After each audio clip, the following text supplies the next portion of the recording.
Hey guys, I'm Samuel Larsen, the founder of growgurus.com, working with e-commerce stores on the 7 and 6 figure range. Now in this video I'm going to provide a bit of a checklist for product page optimization.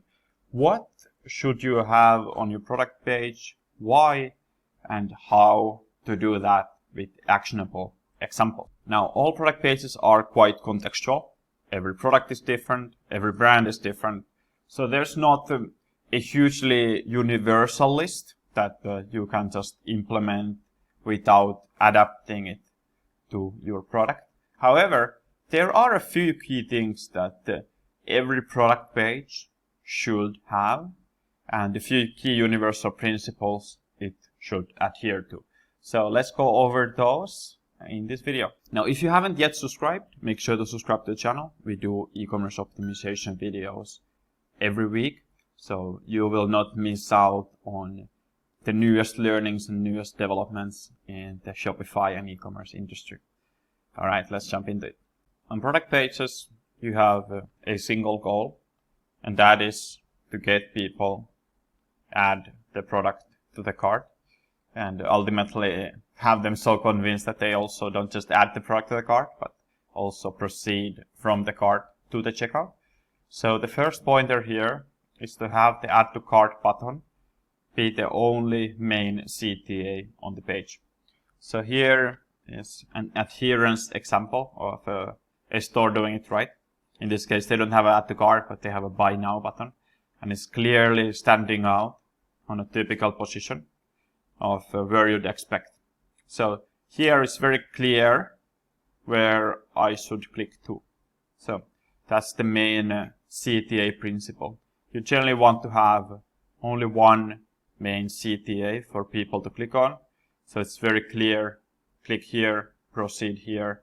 This is where you get to the next step. And that way there's less of a decision to make. Now let's show a non-adherence example of this as well. So something that is going against the principle. So here, this is from a cart page, but you see this on the product page as well, where you have, for example, the PayPal or Google Pay button, or even more payment options under that. So you'll have like 3 add to cart or buy buttons that are competing for that attention, and that's not useful, and it goes against this principle. So here, it's good to keep in mind that less choice is better, or of course sometimes more choices is better, but in this case it is clearer to only have one choice, because otherwise the choices would be so similar. You don't need to show more buttons to buy, because you just want people to select that later on.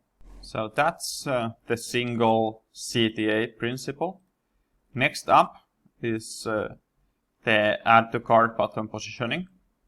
So it should show as high up on the page as possible, or as reasonably it can be fit there. So here is an adherence example to that. So this is a Squido, and here if we switch to a mobile view, I'll hard refresh the page, we will see that there's a sticky add to cart button here. Now this is a nice implementation.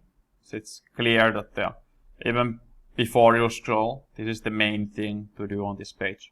So I like this feature a lot. You just click on here and it scrolls to the next thing. Even if you're not scrolling, clicking on it scrolls to 1.5 screens down. So that's, my view, absolutely perfect. And here you have that sticky functionality. So on a long copy page, you can always go and scroll back up to it. It is typically difficult to fit this above the fold on mobile. If you thought about like having this is pretty powerful, and having a bit of description above it can be very nice. Then you also have the selector and the colors, and yeah, so in this kind of case it would be near impossibility to have it above the fold. So that kind of workaround is a good solution to that. Note how the same principle that this is the only CTA on the page works here as well. You have multiple buttons, but they all scroll to this section. So That's still in alignment with that previous principle of a single CTA on the page. Okay, let's move on. So here a lot of products perceived worth is going to be on its presentation. So a question to ask is, would a usage of graphics / design help improve the product's perceived worthiness, or improve the look and feel of the product page? Because that will then get associated with the product quality as well. So here, this is a case where you'd probably look at this product as a bit more than a bar of something to eat or consume, just because the product presentation is pretty good. So here you have a little bit of graphics. This probably goes pretty well with the target audience of males 20 or under. That way it looks cool and looks more valuable, something that you do want to be a part of. A second thing as well is, here's an example of that. So a supplement for improving brain performance. There's a lot of distrust for this kind of things, probably for a good reason, but the way this is presented makes this look way better. I'd have a lot less concerns about putting this to my body, just because it looks so polished on the page. So from here you already get an idea that it's not any kind of like cheap Chinese supplement. There's definitely something behind this, at least like marketing wise. That's that, and I would bet that they are able to sell this for a higher price because their presentation is so good. It does provide them pricing power. Now let's take a look at a quick non-adherence example. These are not difficult to find. Here, just a standard product page. Here is the product. Do you want it or not? With actually like competing call to actions, so non-adherence for there, or for that principle. That's it's like we've all seen those examples. So let's move on. Next up, a great visual page as well. Could be used for that presentation part as well. These are generally very, very good pages to look at when it comes to popular headphones by, let's say, Bose or Sony, because this is where many people go and compare. There's huge budgets behind this development, so this is a page where they've also invested a lot of money in helping this product to sell. What they do very good here, and what is the next pointer, is that they are using a video to sell the product. So just looking at something like this, you can instantly imagine wearing the product. It looks cooler, it looks more popular, it looks more legitimate. You can see the different use cases, and it's just like, this is my day-to-day product. It's a good little example of what you could do. And if you are selling a single main product, for example, or you have a clear bestseller, might very well be worth the investment to do a 30 to 60 second video using it on a day-to-day basis. So that's pretty much the product presentation part. The last thing I'd look on the page is the hierarchy. So you'd want to have a product image up front. You'd want to have a product name. So what is it? You want to have a price visible on the first screen, at least on desktop. You want to have a product quantity selector usually.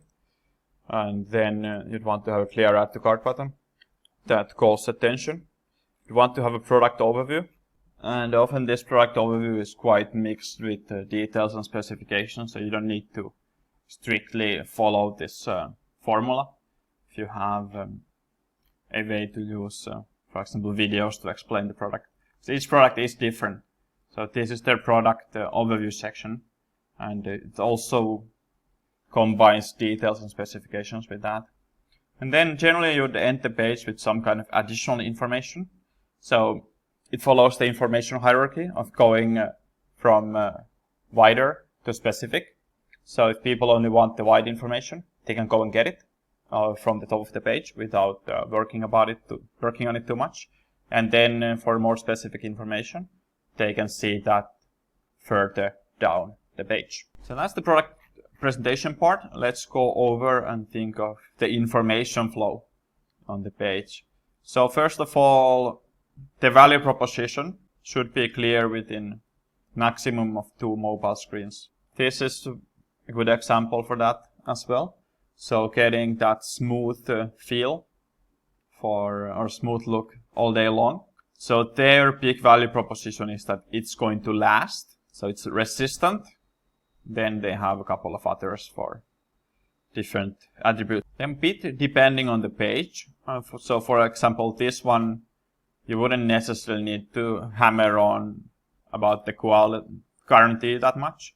So you have a 30-buck purchase that is probably or $16, what you'd expect more or less.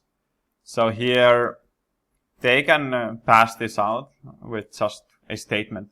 So the satisfaction guarantee, you can return it if you want to. Nothing else.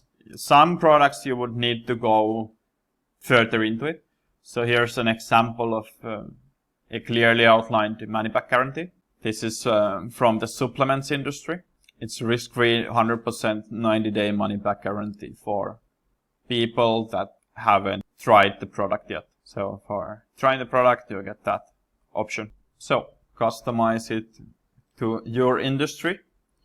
And next up, the shipping policy. So shipping is something that can be presented in a way that doesn't take a lot of space, especially on mobile. So if you use a product tab, for example, on desktop and then a drop-down menu on mobile, you can still have a lot of shipping information without overloading the page. And then you have a large shipping information section. What you can do is use bolding and mini headlines there to help people orient. So if they're not that interested in order shipment, they can just look at the delivery times and easily scroll to that section. And here they do cover different types of shipping objections as well, which for this kind of furniture industry are quite relevant. Also, if returns are relevant in your industry, so if you, for example, are working in fashion or clothing, like they might be, if you're working on eyeliners, it's probably not as important for you to explain that, but you'd want to explain that also here. So you can't expect people to care enough to go and look for it. Or at least you can link on it or provide a pop-up so people won't get away from the page. Next up is, does the product description clearly explain the product and its features?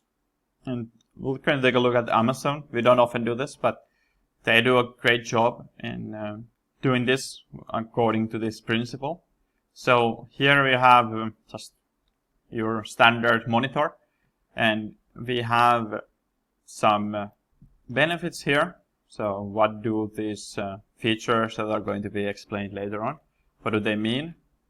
And here's a bit more of that. And later on a place you expect, you have the technical details, aka features. So that's a nice way of dealing with it. It's none of this matters to like a really technical buyer. A technical buyer would just go here and compare these specs, but most people are not super technical or experienced monitor buyers, so this is what matters to them. So it follows that principle of showing people what they actually care about in this case, fitting in to their knowledge of purchasing a product like this. Next up, another example here. So this is an overview of the product and its features. So you can get an idea of the overview.